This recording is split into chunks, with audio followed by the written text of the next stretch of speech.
બનાસકાંઠા જિલ્લા પોલીસ વડા તરીકેનો કારભાર સંભાળ્યા બાદ દારૂ અને જુગારની ગેરકાયદેસર પ્રવૃત્તિ નેસ્તનાબૂદ।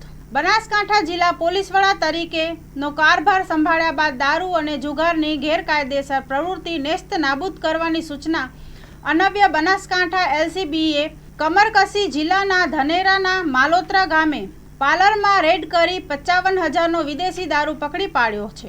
તો આ સિલસિલો અવિરત ચાલુ રહેતા આગથાણા પોલીસ સ્ટેશનની હદમાં એલસીબીના માણસો પેટ્રોલિંગમાં હતા। તે દરમિયાન ધાનેરા ડીસા હાઈવે ઉપર ચોરા ગામ પાસેથી પસાર થતી એક એક્સયુવીને રેકી તલાશ લેતા તેમાંથી 3,79,423નો વિદેશી દારૂ બોટલ નંગ 1511 મળી આવતા પોલીસે ગાડી સાથે 8 લાખ ઉપરાંતનો મુદ્દામાલ સીઝ કરી દારૂની હેરાફેરીમાં સામેલ ઇસમો સામે આગથળા પોલીસ સ્ટેશન કાયદેસરની કાર્યવાહી કરેલ। જ્યારે આજે વહેલી સવારે પાલનપુર અમદાવાદ હાઈવે ઉપર જગાડા નવીન બ્રિજ પાસેથી એલસીબીના માણસોએ એક ખોટા નંબર પ્લેટ વાળો દારૂ ભરેલું મહિન્દ્રા કંપનીનું પિકઅપ ડાલુ પકડી પાડી તેમાંથી 1344 નંગ વિદેશી દારૂની બોટલ જેની કિંમત 8,31,862 સાથે પિકઅપ ડાલુ મળી કુલ 13 લાખ ઉપરાંતનો મુદ્દામાલ સીઝ કરી દારૂની હેરાફેરીમાં સામેલ તમામ